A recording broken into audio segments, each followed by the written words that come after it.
শ্বাস প্রশ্বাস চলছে মৃদু, দিচ্ছে কাঁটা শরীর জুড়ে। হঠাৎ করে কান্নার আওয়াজ, কেমন যেন বিশ্রী সুরে। দমকা হাওয়ায় নিভল বাতি, খুলল ঘরের দরজা। গা ছমছম আমেজ থাকুক, শুরু হোক ভূত চর্চা।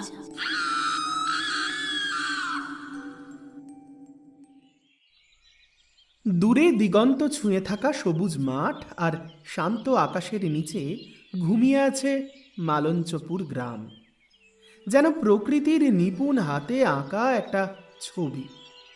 এই গ্রামে নেই শহুরে ব্যস্ততা, নেই কংক্রিটের জঙ্গল, কেবল মাটির গন্ধ, শস্যের মৃদু হাওয়ায় দোল, আর মানুষের সরল জীবনের কোলাহল।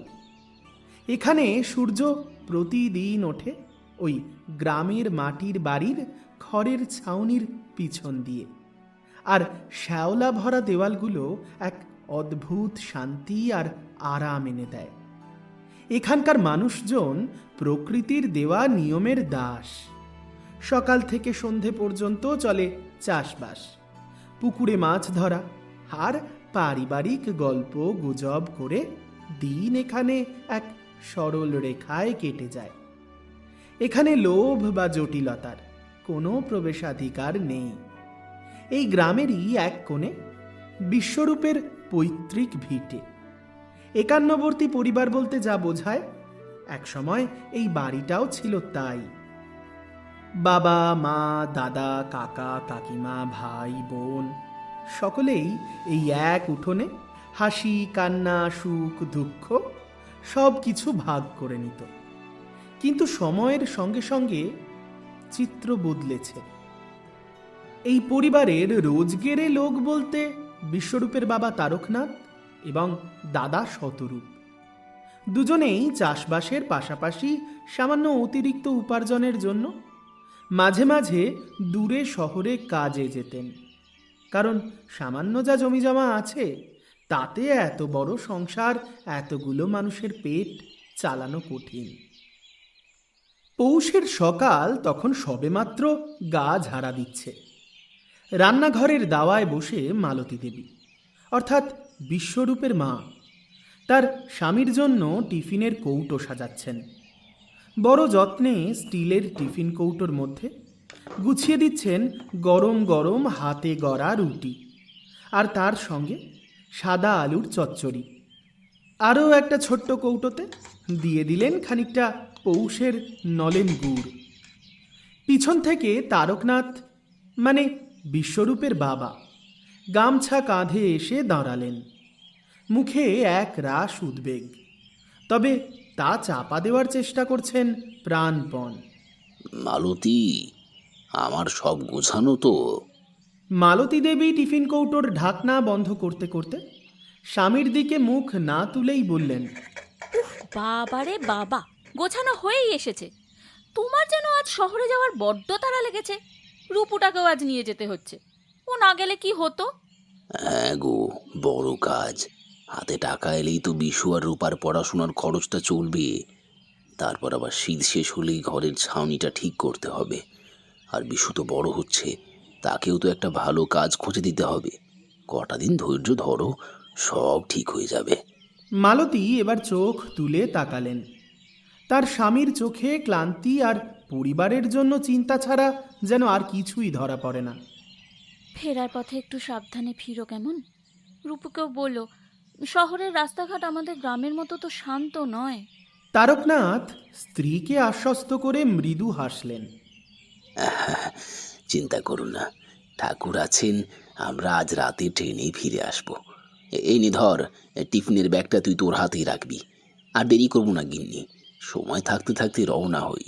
মালতী দেবী নিজের দু হাত কপালে ঠেকিয়ে বললেন, দুর্গা দুর্গা দুর্গা দুর্গা। মনটা বড্ড ছটফট করছে মালতী দেবীর। স্বামী বেরিয়ে গেলেন, সঙ্গে বড় ছেলে শতরূপ। গ্রামের সরু মেঠো পথে তাদের হেঁটে যাওয়ার শব্দও যেন ধীরে ধীরে মিলিয়ে গেল। বাবা আর দাদা চলে যাওয়ার পর দিনের বাকি সময়টুকু বাড়ির পরিবেশ খানিকটা হালকা হলেও মালতী দেবীর চোখে ছিল এক চাপা উদ্বেগ। তবে ছেলে মেয়েদের দেখলেই সেই উদ্বেগটা কিছুটা দূর হতো বইকি। দুপুরের খাওয়ার পর মা দুজনকে পড়তে বসার জন্য বারবার তাগাদা দিচ্ছেন। বছর 15-16 বিশ্বরূপ আর বছর 12-13 রূপা মালতী দেবীর ছোট ছেলে এবং একমাত্র মেয়ে। এই রূপা, বিশু, এবার উঠে পড় বাবা, বেলা তো বাড়ছে, পড়তে বসতে হবে না? রূপা, তোর হাতের লেখা যেন কেমন হচ্ছে আজকাল। আর বিশু, অঙ্কের মাস্টারমশাই সেদিন তোকে নিয়ে এতগুলো অভিযোগ করলো, দেখলি তো বাবা? আর দাদাকে দেখ, বাবার সঙ্গে কত খাটছে বলতো তোদের জন্য। ভালো করে না পড়লে ওদের কষ্ট যে বৃথা যাবে। রূপা ঠোঁট ফুলিয়ে বিশ্বরূপের দিকে তাকায়। মা, বিশু আমার পেন্সিলটা লুকিয়ে রেখেছে। বিশ্বরূপ তৎক্ষণাৎ প্রতিবাদ করে ওঠে। মিথ্যে কথা, আমি কখন লুকিয়েছি? কালকে নিজে হারিয়ে এসেছে, এখন আমার নামে দোষ দিচ্ছে। উনি রূপা গেল চোটে। এই তো তোর ব্যাগেই তো রয়েছে, এটাই তো আমার পেন্সিল। বলেই রূপা ঝট করে বিশ্বরূপের ব্যাগ থেকে একটা পেন্সিল টেনে বের করে। মালতী দেবীর হাতের কাজ ফেলে উনি হাসবেন না রাগ করবেন এই ছেলে মেয়ে দুটোকে নিয়ে বুঝে উঠতে পারলেন না। এই দুষ্টু ছেলে, তোদের সারা দিন শুধু ঝগড়া না? যা, দুজনেই যা, কান ধরে উঠবোস কর, তারপর চুপচাপ পড়তে বসে যাবি। অমনি দুই ভাই বোন খুনসুটি করতে করতে কান ধরে ওঠ বস করে। 1 2 3। আমা, ওই দেখো করছে না। এই, আমি তো করছি, তুই তো থেমে গেলি। এই তুই করিসনি, এই মিথ্যা কথা, তুই করিসনি, মিথ্যা কথা বলছি। তুই কিন্তু এই হাসি ঠাট্টাময় সরল জীবন বেশিক্ষণ স্থায়ী হলো না। রাত গভীর হলে মা সারা রাত জেগে রইলেন দরজায় কান পেতে।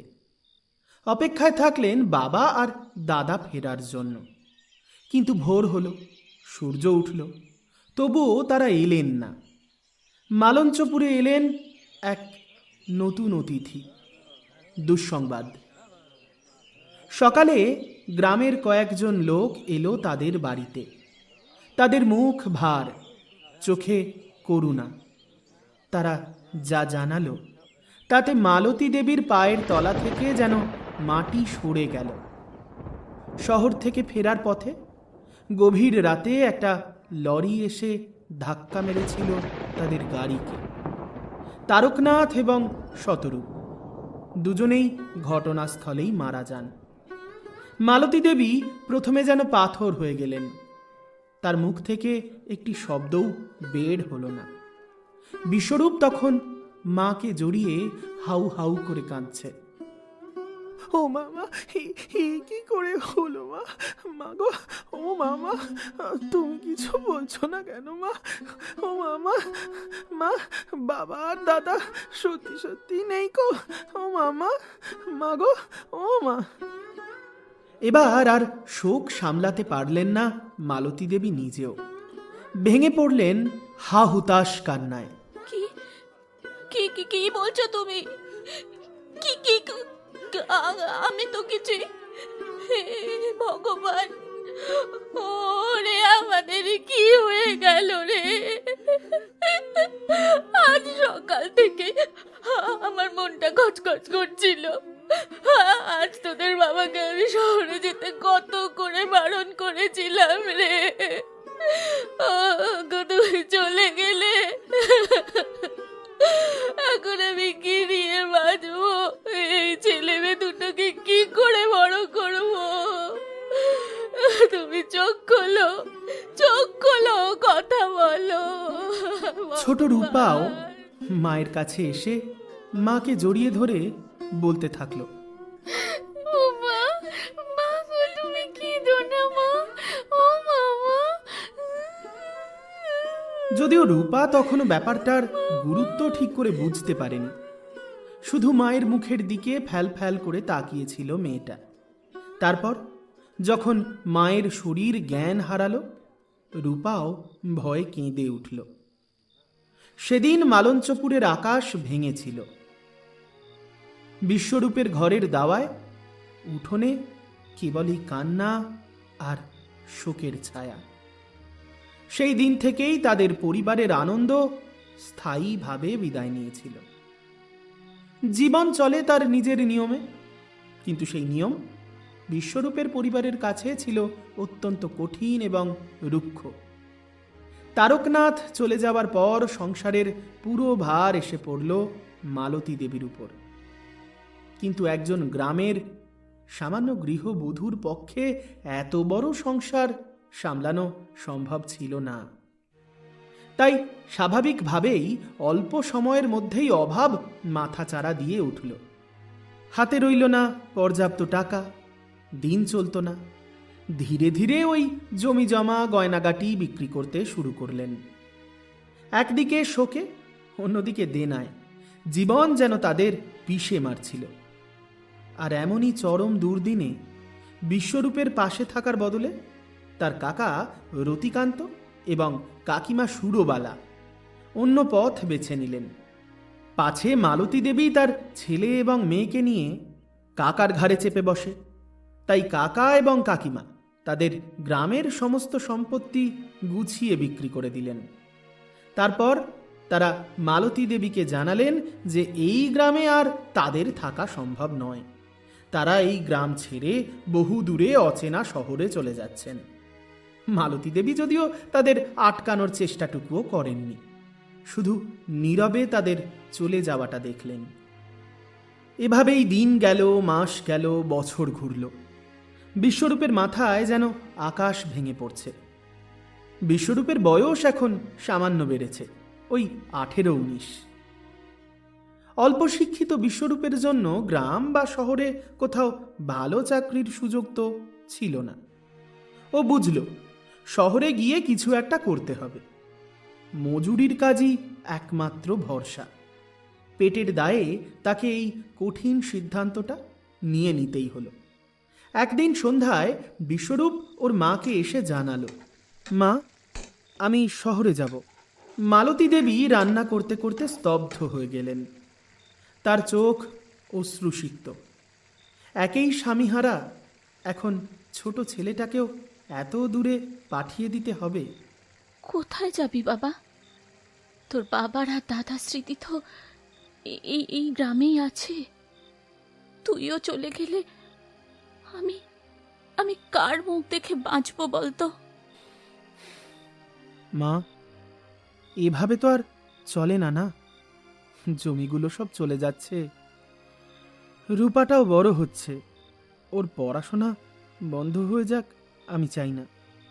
আমি মজুরের কাজ করব, সামান্য যা রোজগার হয় তোমাদের পাঠাবো। আমি জানি মা, তুমি আর রূপা ঠিক চালিয়ে নেবে। এই বাড়িটা, এই বাকি যেটুকু জমি জমা আছে, এসব আমি কোনোদিন আর বিক্রি হয়ে যেতে দেখতে পারবো না মা। ছোট্ট রূপা তখন মায়ের শাড়ির আঁচল ধরে দাঁড়িয়েছিল। ভয়ে কেঁপে উঠল। দাদা, তুইও চলে যাবি? আমাকে কে গল্প শোনাবে? কে আমাকে দুপুরবেলা বুড়ির বাগান থেকে পেয়ারা তুলে এনে খাওয়াবে? বিশ্বরূপ বোনের মাথায় হাত বুলিয়ে দিল। আমি ঠিক ফিরে আসবো রূপা, তুই মন দিয়ে পড়াশোনা করবি, কেমন? তুই অনেক বড় হবি, অনেক বড়। তোকে আমি শহরের বড় কলেজে পড়াবো। এ আমার বহুদিনের স্বপ্ন রে। সেদিন রাতে মা ছেলেকে জড়িয়ে ধরে চোখের জল ফেলেছিলেন নীরবে। পরদিন ভোর হতেই মালঞ্চপুর গ্রাম ছেড়ে বিশ্বরূপ পা বাড়ালো অচেনা শহরের দিকে। বিশ্বরূপ শহরে পৌঁছল, মজুরির কাজ পেল, যা অত্যন্ত কঠিন এবং শ্রমসাধ্য। তবে তার মনে ছিল কেবলই মা বোনের মুখ। কাজের শেষে সামান্য যা রোজগার হতো তার বড় অংশই সে প্রতি মাসে মায়ের ঠিকানায় মানি অর্ডার করে পাঠিয়ে দিত। সঙ্গে থাকতো একটা ছোট্ট চিঠি, যেখানে তার ভালো থাকার মিথ্যা আশ্বাস থাকত। মাও নিয়ম করে উত্তর দিতেন, কখনো কখনো দুশ্চিন্তাও প্রকাশ করতেন, কখনো বা পাঠাতেন আশীর্বাদ। বাবা বিশ্ব, তুই আমাদের জন্য এত কষ্ট করিস, নিজের যত্ন নিস, তোর পাঠানো টাকায় সব কিছুই চলছে। রূপা তোর কথা খুব মনে করে। তুই ভালো থাকলেই আমরা ভালো থাকব। ফিরে আয় বাবা, আর কতদিন বাইরে থাকবি? বিশ্বরূপের পাঠানো টাকা আর মায়ের ভালোবাসা ধীরে ধীরে তাদের জীবনের হাল ফেরাচ্ছিল। বিশ্বরূপের স্বপ্ন সফল হলো। রূপা ভালো রেজাল্ট করলো গ্রামের স্কুলে। স্কুল পেরিয়ে শহরের একটা ভালো কলেজেও ভর্তি হলো। গ্রামে না থেকে হোস্টেলে থাকাও শুরু করলো। এখন গ্রামের বাড়িতে মালতী দেবী একা। কিন্তু বিশ্বরূপ দূরে থেকেও এই পরিবারটাকে বাঁচিয়ে রেখেছে। এভাবেই কেটে গেছে আরও বছর 5। 18 বছরের কিশোর সেই বিশ্বরূপ এখন 23 বছরের যুবক। একদিন দুপুরে প্রচণ্ড গরমে কাজ করার সময় পোস্ট অফিসের লোক এসে তার হাতে একটা চিঠি ধরিয়ে দিল। মায়ের হাতে লেখা চিঠিটা দ্রুত খুলে পড়তে শুরু করলো বিশ্বরূপ। শুরুটা স্বাভাবিক ছিল। গ্রামের অবস্থা, জমির খবর, চাষবাসের সামান্য যা টাকা পয়সা এসেছে তার হিসেব নিকেশ। কিন্তু শেষের দিকে এসে বিশ্বরূপের হাত খানিক কেঁপে উঠল। বাবা বিশু, এই কদিন হলো বাড়িতে সকলে আবার ফিরে এসেছে। তুই তো আমাদের বাড়ির আদরের ছেলে, তোর বাড়িতে থাকাটা খুব দরকার। তোর বাবা, রূপু সবাই রয়েছে। দেরি করিস না, খুব জরুরি কাজ আছে, তোকে ছাড়া এই কাজ হবে না। তাড়াতাড়ি বাড়ি চলে আয়, আবার আমরা আগের মতো সবাই মিলে একসাথে হই হই করে থাকব। চিঠিটা পড়ে বিশ্বরূপের কপালে চিন্তার ভাঁজ দেখা গেল। সকলে আবার ফিরে এসেছে, এর মানে কি? বাবা এবং দাদা তো সেই কবেই দুর্ঘটনায় মারা গেছেন। রূপাটাও কলেজের হোস্টেলে থাকে। আর কাকা কাকিমা তারা তো চলে গেছেন তাদের সমস্ত জমি জমা বিক্রি করে এক অজানা শহরে। তাহলে সকলে বলতে আর কেই বা থাকতে পারে? মা কি তবে শোকের ঘোরে ভুলভাল কিছু লিখছেন, নাকি রূপা হঠাৎ করে ফিরে এসেছে? কিন্তু মা বাবা দাদার নাম লেখেন তো নি। বিশ্বরূপের মনে এখন তীব্র খটকা। অজানা আতঙ্কও চেপে বসছে তার বুকে।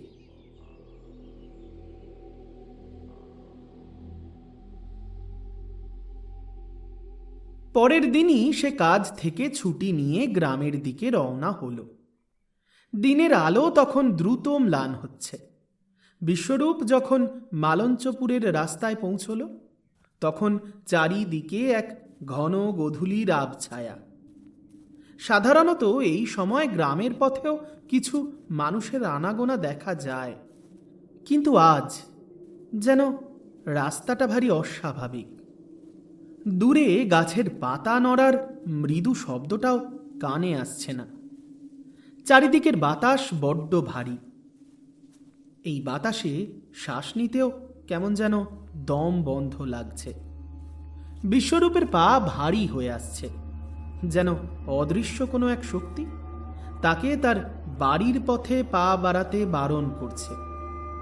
তার পরিচিত গ্রাম আজ অচেনা, ছমছমে, বড্ড ভয় ভয় লাগছে। রাস্তার ধারের পুরনো বট গাছগুলো যেন গভীর কালো ছায়া ফেলে দাঁড়িয়ে আছে, এক একটা নীরব প্রহরী। ওর মনে হচ্ছে এই গ্রামের মাটি বাতাস যেন কোনো এক গোপন কথা লুকিয়ে রেখেছে।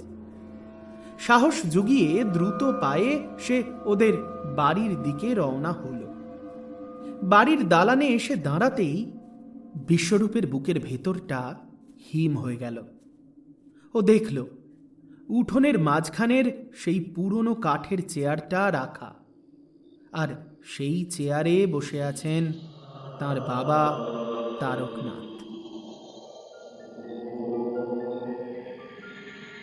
ঠিক যেভাবে তিনি বেঁচে থাকাকালীন বিকেলে দাওয়ায় বসে বিশ্রাম নিতেন। বাবার চুল সামান্য উস্কো খুস্কো, চোখ দুটো স্থির, কিন্তু মুখের হাসিটা ঠিক আগের মতো, যেন মাঝের এতগুলো বছর কোনোদিন কাটেইনি। বাবা তাকে দেখতে পেলেন, ঠোঁটে সেই মৃদু হাসিটাও ফুটে উঠল। শান্ত গলায় ডাকলেন, কিরে, বিশু বাড়ি ফিরলি? তাড়াতাড়ি হাত মুখ ধুয়ে কিছু খেয়ে নে। দেখ তোর মা কি রান্না করলো। কতদিন পরে ফিরলি। এই দৃশ্য বিশ্বরূপের মনে বজ্রাঘাত হানল। শরীর ঠান্ডা হয়ে গেল। তার বাবা, যিনি বহু বছর আগে মৃত, কিন্তু বাবার অভ্যর্থনা এত স্বাভাবিক ছিল যে বিশ্বরূপের মনস্তত্ত্ব যেন মুহূর্তের মধ্যে দ্বিধায় পড়ে গেল। এ কি স্বপ্ন না সত্যি? বিশ্বরূপ আর এক মুহূর্ত অপেক্ষা না করে দ্রুত রান্নাঘরের দিকে ছুটে গেল। সেখানে মায়ের করুণ মুখটা দেখতে পেল। মালতী দেবী তখন উনুনের পাশে বসে রান্না করছেন। তার চোখে মুখে কোনো বিস্ময় নেই, কোনো আনন্দ বা শোকের ছাপও নেই, শুধু এক করুণ শান্ত হাসি। বিশ্বরূপ ছুটে গিয়ে মাকে জড়িয়ে ধরে জিজ্ঞাসা করল, ও মামা, বাবা বাবা কোথা থেকে এলেন? বাবা তো... মা যেন তার কথাগুলো শুনতেই পেলেন না। তার দৃষ্টি ছিল স্থির, কিন্তু তার ঠোঁট নড়ল। অত্যন্ত শান্ত ও স্বাভাবিক গলায় জবাব দিলেন, কেমন আছিস বিশ্ব? এত দেরি করলি কেন বলতো ফিরতে? যা, হাত মুখ ধুয়ে নে, ভাত বেড়ে দিচ্ছি। এখন এসব কথা থাক। মায়ের এই অদ্ভুত নীরবতা আর এড়িয়ে যাওয়া বিশ্বরূপকে খানিক ভয় পাইয়ে দিল। ও বুঝল, মা হয়তো জেনেও কিছু বলছেন না। ঘরের চারিদিকে যেন এক গভীর রহস্য ঘনীভূত হচ্ছে। বাধ্য হয়ে বিশ্বরূপ হাত মুখ ধুয়ে এলো। রাত বাড়ছে, আর বাড়ছে বিশ্বরূপের হৃদকম্পন।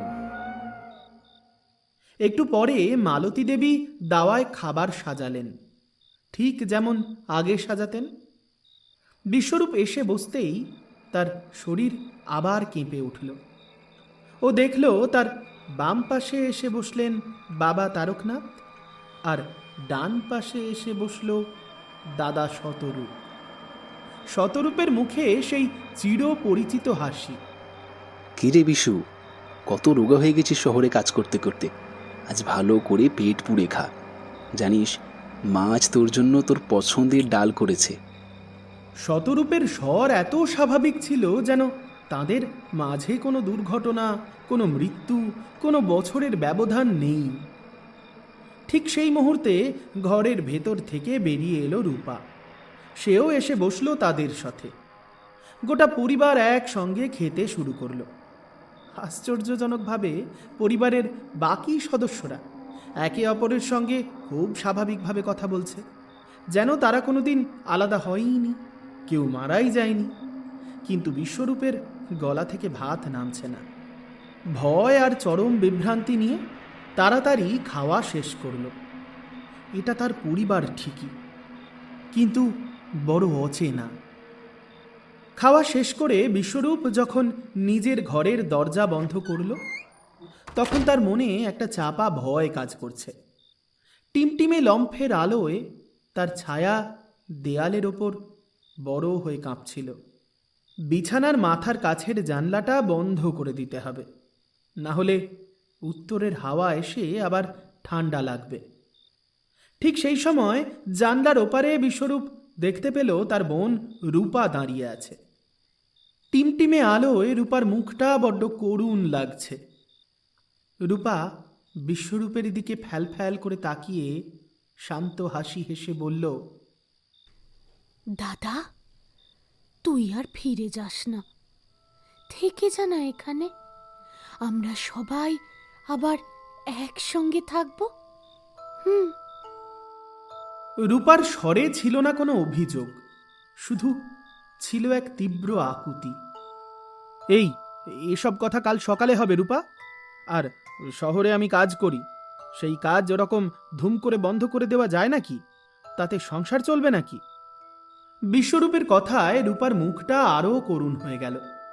রূপা আর কোনো কথা বলল না, শুধু শূন্য দৃষ্টিতে তাকিয়ে রইল।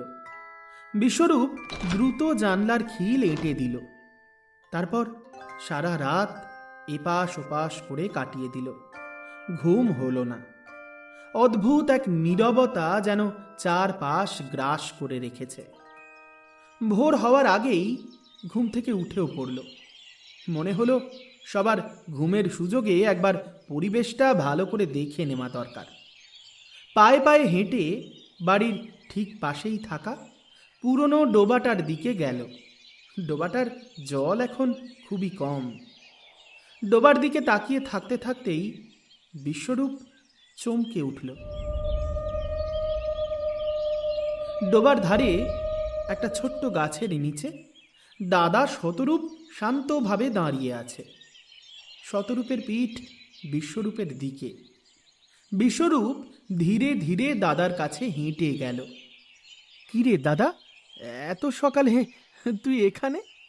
মাছ ধরছিলি? না রে বিশু, এমনিই দাঁড়িয়েছিলাম, তোর কথা ভাবছিলাম। অনেকদিন পর আমরা একসঙ্গে হলাম।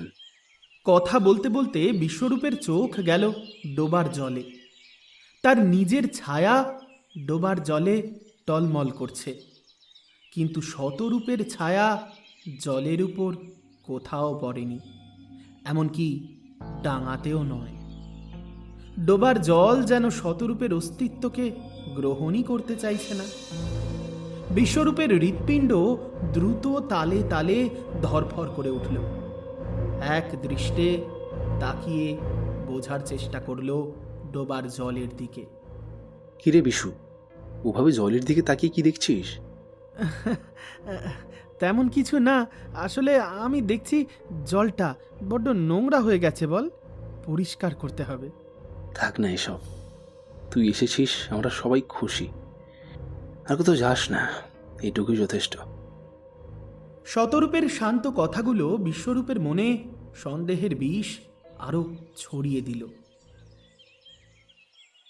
দুপুরের দিকে রূপা এসে বিশ্বরূপের কাছে বায়না ধরল। দাদা, মনে আছে ছোটবেলায় তুই বুড়িদের বাগানের পেয়ারা গাছ থেকে আমাকে পেয়ারা পেড়ে দিতিস? আমার সেই মিষ্টি পেয়ারা খেতে খুব ইচ্ছে করছে, আমাকে একটা পেড়ে দিবি? বোনকে খুশি করার জন্য বিশ্বরূপ রাজিও হলো। দুজনে পাশাপাশি হেঁটে চলল গ্রামের বাইরে বুড়িদের বাগানের দিকে। বাগানে গিয়ে বিশ্বরূপ পেয়ারা গাছ খুঁজে দ্রুত গাছে উঠে পড়ল। রূপা নিচে দাঁড়িয়ে অপেক্ষা করছিল। বিশ্বরূপ পেয়ারা পারতে গিয়ে হঠাৎই নিচের দিকে চোখ গেল। রূপা এদিক ওদিক পায়চারি করছে, কিন্তু তখনই সেই ভয়ঙ্কর দৃশ্যটা দেখল বিশ্বরূপ। রূপা হাঁটছে, কিন্তু তার পায়ের পাতা যেন মাটি স্পর্শ করছে না। এক আধ ইঞ্চি দূরত্বে মাটি থেকে সামান্য ওপরে ভেসে চলছে তার পদযুগল, যেন বাতাস বা কোনো অদৃশ্য শক্তি তাকে বহন করছে। পেয়ারা হাতে বিশ্বরূপ গাছ থেকে নামল। ওর হাত কাঁপছিল, কিন্তু রূপাকে বোঝালো যেন কিছুই দেখেনি। কি মজা, কি মজা! দাদা, এখন চল, মা নিশ্চয়ই অপেক্ষা করছে। চল চল। বিশ্বরূপ আর কোনো কথা বলল না। তার ভয় এখন নিশ্চিত সন্দেহে পরিণত হলো। রাতে ঘরে ফিরে আসার পর বিশ্বরূপ তার বাবাকে লক্ষ্য করতে শুরু করল।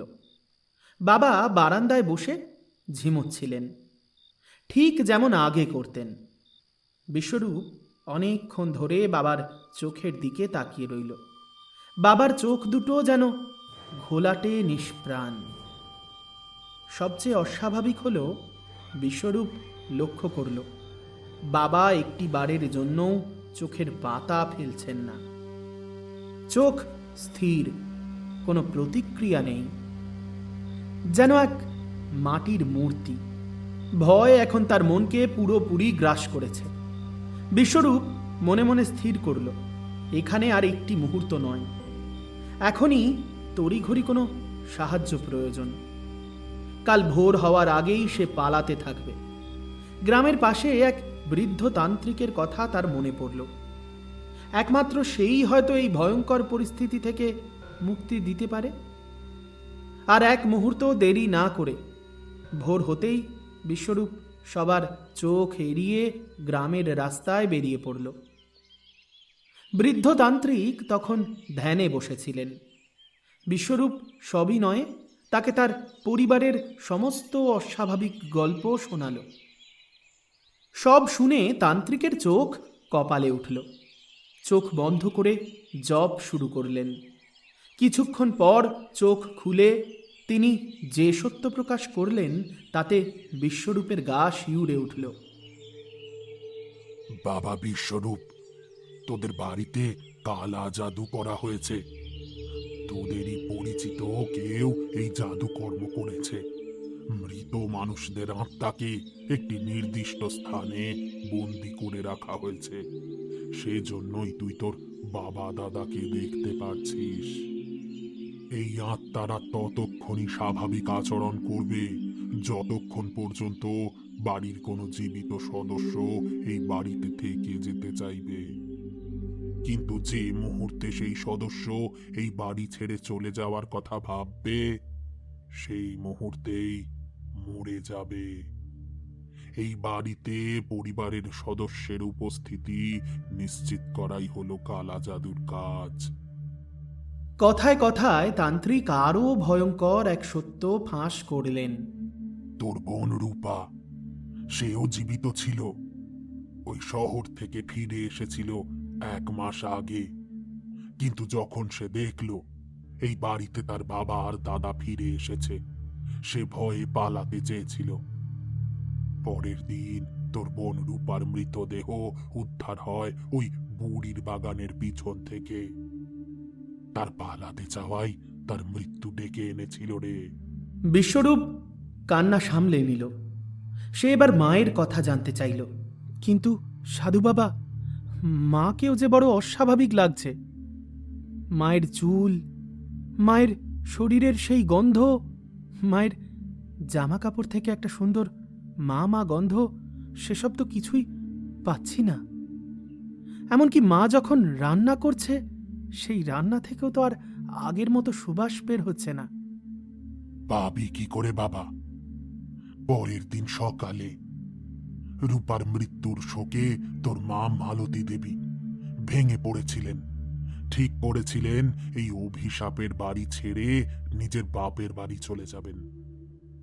যেই না উনি বাড়ি ছাড়লেন, গ্রামের বড় রাস্তার মোড় থেকে তার পরের দিন সকালে তোর মায়ের মৃতদেহ পাওয়া গেল। তার শরীরে কোনো আঘাতের চিহ্ন ছিল না, কোনো রোগ ব্যাধিও ছিল না। এ এক অস্বাভাবিক মৃত্যু ছিল রে। তান্ত্রিকের কথা শুনে বিশ্বরূপের শরীর জমে যাচ্ছে। তার মানে বাড়িতে এখন সেই একমাত্র জীবিত সদস্য। তার বাবা দাদা মা বোন সবাই মৃত। তারা কালা জাদুর বশে। বিশ্বরূপ আর এক মুহূর্ত নষ্ট করতে চায় না। আমি আর বাড়ি ফিরব না গুরুদেব। এই অভিশাপের জায়গা থেকে দূরে চলে যেতে চাই। পালাতে তো হবেই, কিন্তু সাবধানে। এই আত্মার দল তোকে সহজে ছাড়বে না।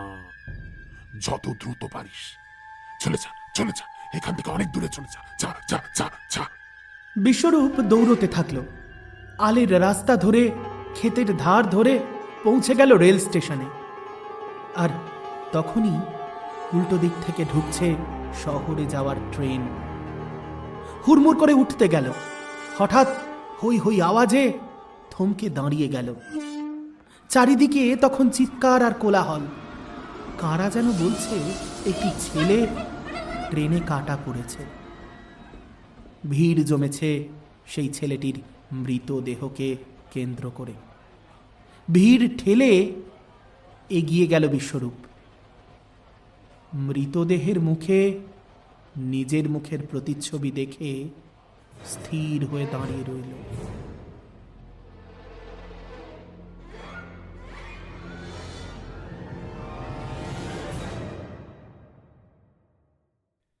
হ্যালো কাকাবাবু, বহুদিন চলে গেছো, আর তো গ্রামের বাড়িতে আসো না। আমরা সবাই তোমার অপেক্ষায়। একটিবার কাকিমাকে নিয়ে আসবে।